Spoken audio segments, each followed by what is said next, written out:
Bonjour chers amis, bienvenue sur notre deuxième tutoriel pour le dimensionnement d'une structure en béton armé avec le logiciel CBS et RSA. L'objectif général de ce cours est le calcul de structure en béton armé avec le logiciel CBS et RSA. Pour les objectifs spécifiques, nous allons éditer les matériaux et nous allons aussi éditer les sections de prédimensionnement et définir des dalles. Pour les objectifs opérationnels, nous allons choisir les matériaux pour les éléments, ajouter de nouveaux matériaux, ajouter de nouvelles sections de dimensionnement, définir les sections par défaut, poser les dalles et définir les caractéristiques des dalles. Pour le plan du cours, premièrement, nous allons éditer les matériaux. Petit a, choix des matériaux pour les éléments. Petit b, ajout de nouveaux matériaux. 2, édition des sections de prédimensionnement. A, ajout de nouvelles sections. B, définition des sections par défaut. Et 3, définition des dalles. N'oubliez pas de vous abonner et d'activer la cloche de notification. Choix des matériaux pour les éléments. Alors ici, les éléments sont en béton, donc on peut les sélectionner et choisir le matériau pour ces éléments-là. Édition, on va vers édition, critères de sélection, filtre objet, on va sélectionner les poteaux et les poutres. On vient de sélectionner les poteaux et les poutres du rez-de-chaussée. On va migrer vers la fondation, même chose, critères de sélection, filtre, poteau et poutre, sélection plus. Donc on vient de tout sélectionner et on fait clic droit, propriété. Voilà, donc on choisit le type de matériau qu'il faut. Ici, par exemple, on prend du bain 25, c'est du béton 25. La résistance caractéristique du béton à 28 jours est de 25 mégapascal. On peut bloquer, comme on peut laisser aussi le logiciel faire un autre choix. Mais ici, de préférence, bloquer. Ajout de nouveaux matériaux. En général, dans la base de données du logiciel qu'on vient d'installer, il y a certains types de matériaux qu'on utilise localement et qui n'existent pas dans ces bases de données-là. Donc, il faudra les ajouter. Et pour cela, on va ajouter ici, pour notre exemple, une dalle de 12 plus 4. C'est des éléments, des dalles nervurées.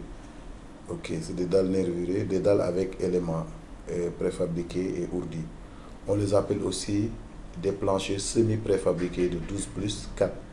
Et pour les ajouter, on va vers outils, on va voir la base de données des matériaux et on va sélectionner ici béton et on va dérouler le menu. Regardez ici, il n'y a pas une dalle de 12 plus 4. Donc il faudra ajouter cette dalle de 12 plus 4 là. Et si on clique sur ajouter, on a un B qui s'affiche là. Il faudra renommer ça parce que nous, on a besoin des dalles de 12 plus 4. Donc on met 12 plus 4. Alors, la dalle de 12 plus 4 étant ajoutée, donc ici, l'épaisseur de la dalle, il faut le mettre aussi. Donc, en général, les seuls réglages que nous devons mettre, c'est le poids volumique. Et le poids volumique, on va l'exprimer en kilopascal. Et le poids volumique exprimé en kilopascal, pour les dalles de 16, c'est-à-dire des dalles de 12 plus 4, c'est 2,6 kilopascal. L'épaisseur de la dalle aussi, il faudra le changer, puisque c'est une dalle de 12 plus 4. Ce n'est plus maintenant une dalle de 15, mais une dalle de 16. Autant pour moi, une dalle de 16, voilà. Et si on valide, on revient voir sur la base de données, au niveau du béton. Regardez, on a notre dalle de 12 plus 4 ici qu'on pourrait utiliser dans la modélisation. Addition des sections de prédimensionnement. Ajout de nouvelles sections. Pour ajouter dans la base des sections une nouvelle section rectangulaire, on va sur Outils, on doit aller sur Outils, Base des sections, et voilà la section rectangulaire. Ici, on n'a pas une section de 15 par exemple, 15 carrés.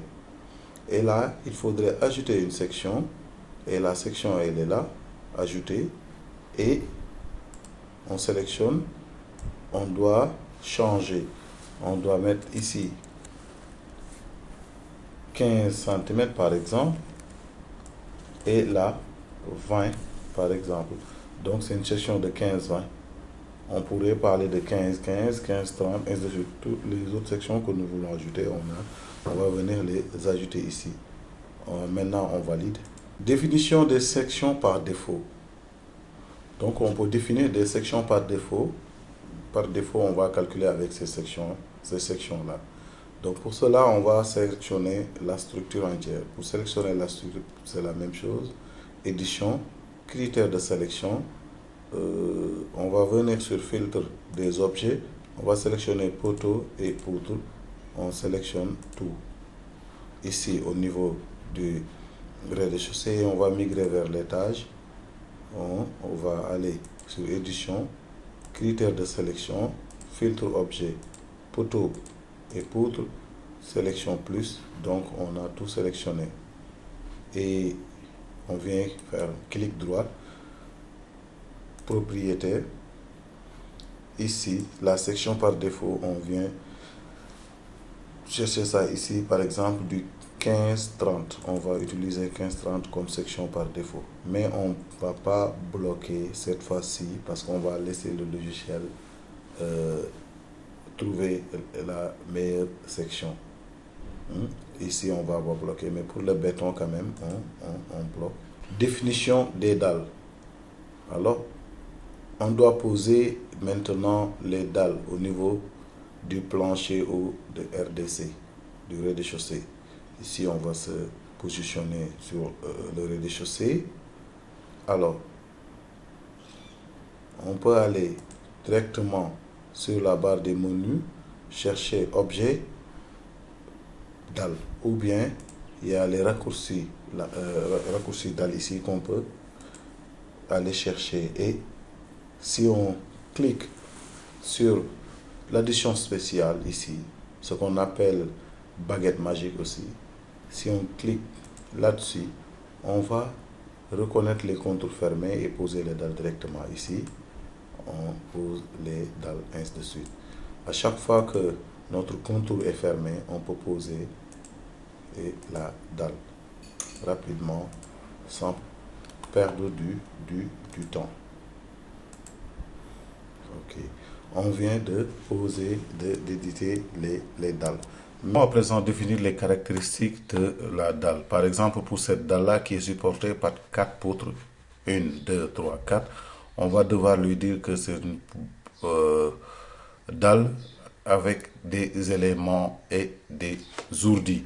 Les éléments, rappelez-vous bien, sont supportés par 2 poutres. Et ici, la portée sera la plus petite portée ici. Donc, les éléments seront parallèles à cette poutre-là et perpendiculaires à cette poutre-là. On va sélectionner, on va aller dans les propriétés. Ici, pour les options de calcul, nous allons tout simplement dire que la dalle est portée par 2 poutres. Et on va cliquer sur la poutre qui sera parallèle aux éléments ici. Donc, si on clique, on a ça. Et n'oubliez pas de cliquer ce sens-là, de cocher ça. Ça va nous permettre de dire que la poutre numéro ici 1-2 et la poutre numéro 1-3 vont supporter la dalle. Nous allons à présent modéliser l'escalier. Le plan qui nous est donné par l'architecte, si on regarde bien, l'escalier est placé là. Donc ici, voilà l'emplacement de l'escalier avec notre palier de repos ici. On va sélectionner l'outil dalle. On va venir dessiner notre palier de repos. Là, c'était à 1 mètre, palier de 1 mètre. Donc, on va dessiner notre palier ici.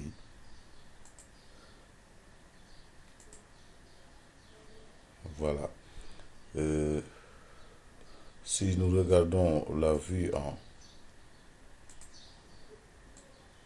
3D, le palier vient se placer directement ici au niveau de l'étage, au niveau du plancher haut du rez-de-chaussée.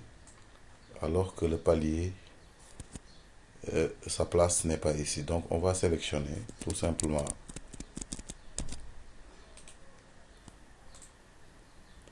notre palier, clic droit, propriétaire, et ici, dans propriété des objets, nous allons vers l'emplacement. X, Y, on ne change pas. Z, c'est l'altitude, c'est là où il faudrait changer. La hauteur de la fondation fait 1,20 m, plus les 3 mètres de la hauteur du rez-de-chaussée, ce qui nous fait 3,20 m. Alors que nous voulons que le palier soit à la hauteur d'une personne normale, pour qu'une personne puisse passer sous le palier, parce que la porte d'entrée, quand on regarde ici, la porte se situe au niveau de cette partie-là. Sous notre palier, la porte passe par là. C'est clair? Donc on va revenir. Et la hauteur normale d'une personne fait 1,80 m, 1,90 m. Donc nous allons utiliser 2,20 m. C'est plus facile parce qu'à 2,20 m, une personne normale peut passer. Donc ici, 2,20 m plus les 1,20 m de la fondation, ça fait 3,40 m. Ici, on va venir changer directement. On va mettre 3,40 m. 40.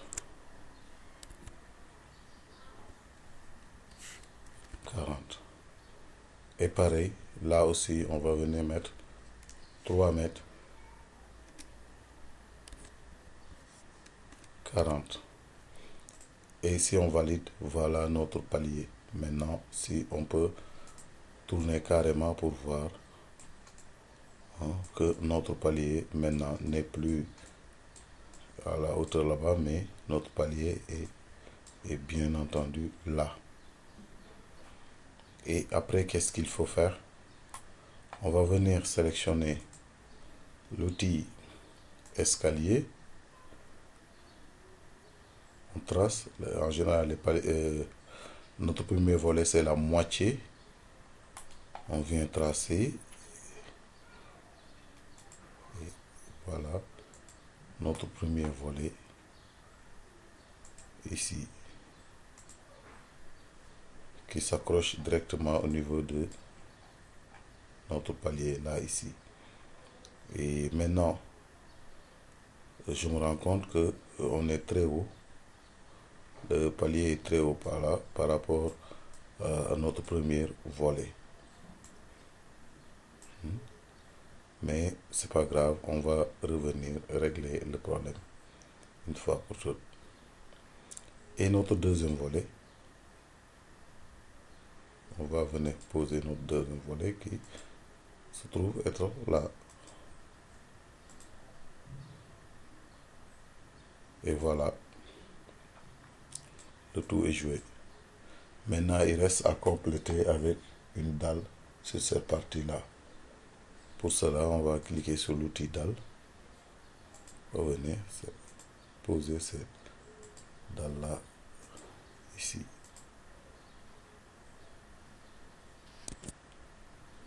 Voilà. Notre dalle est bien posée. Merci d'avoir suivi ce tuto et rendez-vous la semaine prochaine pour le chapitre 3. N'oubliez pas de vous abonner et d'activer la cloche de notification. Merci.